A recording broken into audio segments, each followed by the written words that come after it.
وقتی که روبروی خدا باشد، وقتی که سجده کند، از ساجد و یسجد و علی قدمه رحمان، همین خیلی حس کنه نمازخوان که سجده میکنه بر قدمهای پروردگار، همین خیلی نمازخوان حس کنه که روبروی پروردگار ایستادگی است، دستها پیش برگرفته با ادب به جای سجدگاه نگاه کند.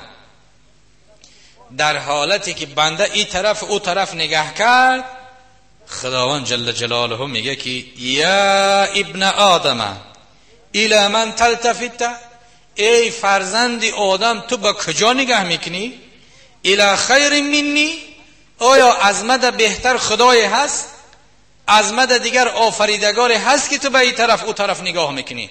خدا به بنده میگفت است یا ابن آدم، خدا میگه ای فرزند آدم اقبل علی صلاتک، پشت نگاه کن، نماز به آرامش دل بخون، فان خیر لک ممن تلتفت الیه، من بهتر هستم از اونی که تو به او نگاه میکنی. حدیث قدسی خداوند جل جلاله همی خیلی گفته است.